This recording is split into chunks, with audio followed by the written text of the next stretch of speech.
हल्लीच आहे ना, माझी आई गेली आपल्यातून, आता नाही येते आपल्यामध्ये. आणि तिच्या उत्तर कार्याला एक प्रवचन देणारे महाराज आले होते. त्यांनी एक विषय काढला होता, गरुड पुराण.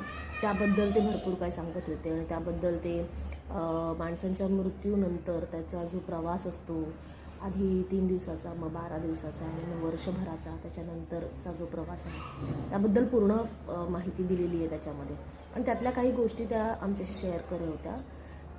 ते ऐकत असताना आहे ना, मला क्युरिओसिटी निर्माण झाली की नेमकं काय आहे गरुड पुराण आणि काय असतं. की ऑब्व्हियसली आता मी खूप जास्त रिलेट करू शकते बिकॉज माझी आई नाही आहे आपल्यामध्ये. त्यामुळे माझं असं होतं की तिचा जो प्रवास आहे तो चांगला व्हायला हवा. अजिबात तिला म्हणजे आमच्या कुठल्या अशा वागण्याने किंवा आत्तासुद्धा पूर्ण वर्षभर असू देत काही तिला कुठल्या प्रकारचा त्रास होता कामा नये स्पेशली. तर त्यासाठी मी ते वाचलं, जे गरुड पुराण आहे ते वाचलं.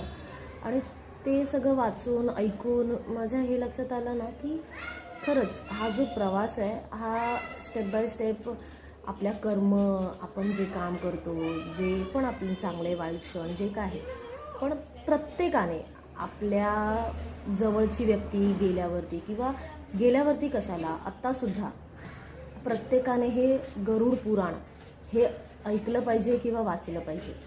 कारण खूप काही गोष्टी आहेत ज्या की आपल्या जवळच्यांना पुढे सुद्धा कसा त्रास होऊ नये त्यासाठी आपल्याला काय करता येईल, मला काय करता येईल जेणेकरून माझ्या आईला त्रास होणार नाही, माझ्या आईचा पुढचा जो प्रवास आहे तो खूप चांगला आणि व्यवस्थित जाईल. त्यासाठी मला जे करता येईल ना ते ऑब्व्हियसली ते तर मी करणारच आहे. पण मला त्याच्यातून एक नक्कीच तुम्हा सर्वांना शेअर करावं असं वाटतं की एकदा तरी आपण गरुड पुराण हे वाचलंच पाहिजे.